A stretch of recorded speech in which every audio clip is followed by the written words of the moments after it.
A possible break in the case. The vehicle involved in the deadly hit and run of a 17-year-old may have been located. We'll tell you where the investigation stands this Friday. Plus, all eyes were on Cleveland as the top Republican candidates took to the stage for the first big showdown. We have a recap of the heated debate. Plus, our political analysts give their thoughts on how they think the candidates did.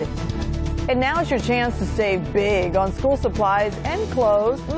A rundown of the items included in Florida's tax-free holiday, which starts today.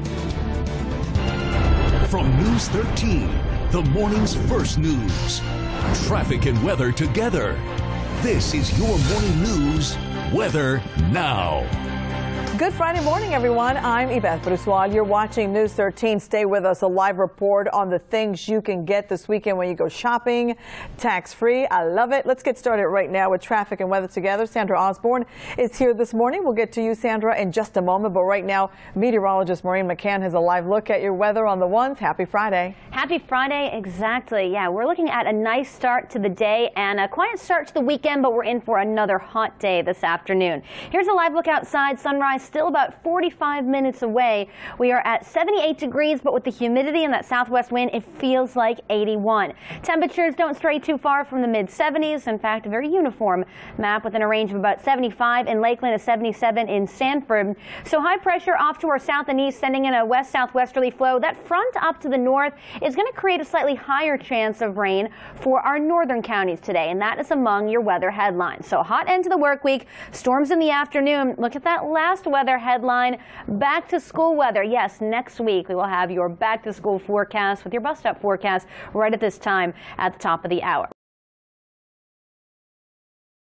You can see right now 6 minutes I-4 eastbound from Conroy Road to Colonial Drive. So that is looking picture perfect for the start of your Friday morning. Along the coast right now, Melbourne, Rockledge, we're seeing a lot of green out there, especially along I-95. We are watching some construction, however, on I-95. Not a big impact on the roadway, but it's definitely something you want to be extra cautious about. That's your Central Florida Hyundai dealers real-time traffic update.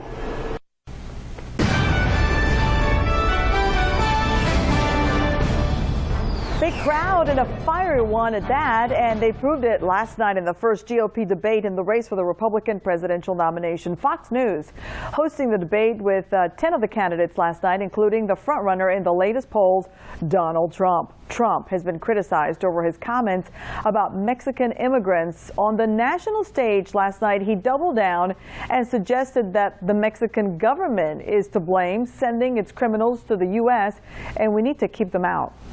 I said we need to build a wall, and it has to be built quickly. And I don't mind having a big, beautiful door in that wall so that people can come into this country legally. Also on stage, a couple of candidates from Florida, former Governor Jeb Bush and Senator Marco Rubio. Rubio stressed that his youth should not prevent someone like him from becoming commander-in-chief. This election cannot be a resume competition. It's important to be qualified, but if this election is a resume competition, then Hillary Clinton's going to be the next president. As for Bush, his family history came back up, and he found himself addressing the past once again. Here's what he said on Iraq. Knowing what we know now, with faulty intelligence and not having security be the first priority when we invaded, it was a mistake. I wouldn't have gone in. Now, the candidates touch on many other topics during the 2-hour debate, including education, terrorism, and religious liberty. After the debate, we asked our News 13 political analysts to weigh in on who they thought walked away ahead. I thought this was a good start to the debate season. I thought your winners were Donald Trump. It was his show. He did not back down. He said exactly what he thought he was going to say, and he pulled no punches. Other winners tonight I thought included Jeb Bush. I thought he was the adult in the room, had the most mature, tolerant message, as well as Marco Rubio, who didn't do that bad as well. This debate was one of the best debates I've ever seen in my life, and it's simply by the fact that Donald Trump was in it. He is so entertaining to watch. Even as a Democrat, I'm just enthralled by watching him and the way he's so honest. Speaking of debates, the Democratic presidential candidates will face off for the first time this fall. CNN will carry the first debate set for October 13 in Nevada. In order to qualify for a debate, candidates must get at least 1% in 3 credible national polls with the 6-week leading up to the debate. A total of 6 debates have been scheduled, including one in Miami.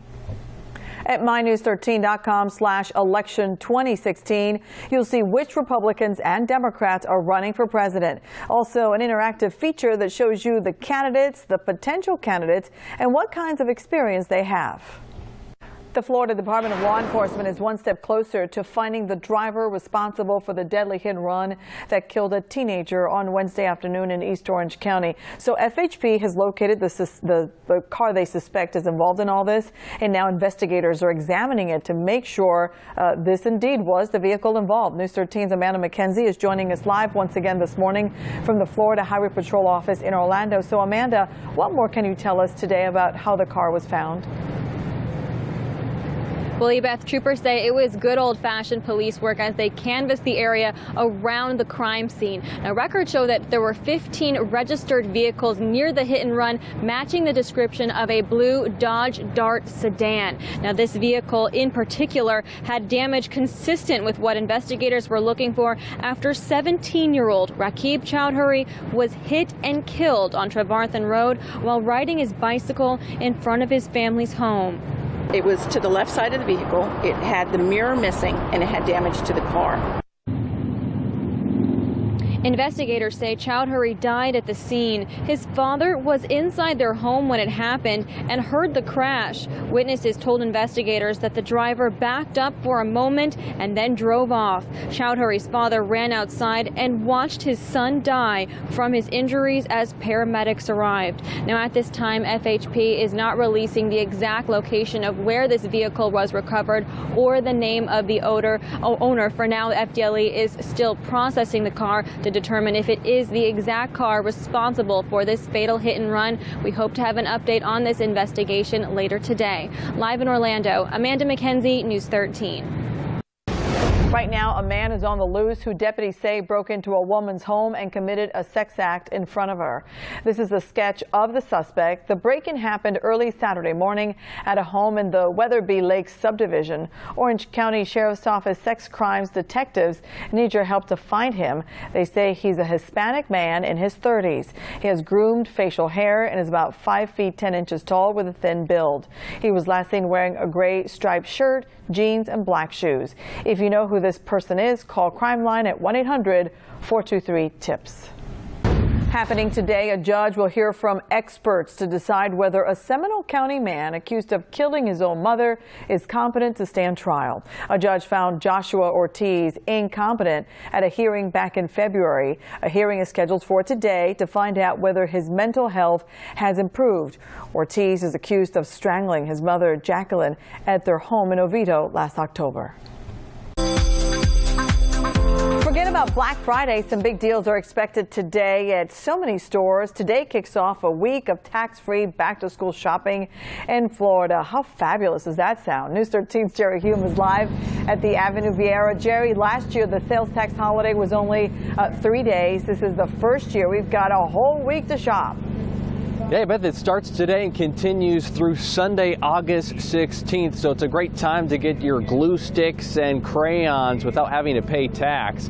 We all know that back to school shopping can be expensive, so any savings can help. Shoppers won't have to pay sales tax on clothing worth $100 or less, school supplies that are $15 or less, and the first $750 of any computer purchase. And to entice consumers even more, several stores are having back-to-school sales. Last year was really compacted, so we really feel our customers will be able to spread their buying habits over 10 days, and they're going to be able to come to our stores and save money for 10 days. That'll also give us a benefit of continuing keeping the counters full. The top 3 hottest items for back-to-school season at Walmart are a 24-count crayon box, the 24-count color pencil set, and glue sticks. So we're 2/3 of the way there this morning. There's a whole list of what is and isn't exempt from the back-to-school tax-free holiday weekend. Umbrellas, keychains, and wigs aren't exempt, but gardening gloves, bowling shoes, and webcams are. Just go to the back-to-school section at mynews13.com to sort it all out. We're live in Vieira. Jerry Hume, News 13. We have all the information you need to get ready for the new school year at mynews13.com/back-to-school. You'll find a list of everything that will be tax-free for the next 9 days. We'll also show you when school begins in your county, and we have more county-by-county resources to help you get ready for the first day of class. Good news, the National Oceanic and Atmospheric Administration, also known as NOAA, is expecting a quieter hurricane season. It has released a revised forecast for the year. About 10 storms are expected to develop between now and the end of November.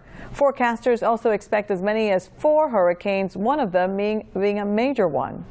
Well, one of the biggest reasons the hurricane forecast has been revised down just slightly is because El Nino continues to strengthen. We're talking about more subsidence across the Atlantic Ocean, sinking air, and we're also looking at much drier air in the atmosphere. Florida has avoided any direct hits from a hurricane for 10 years.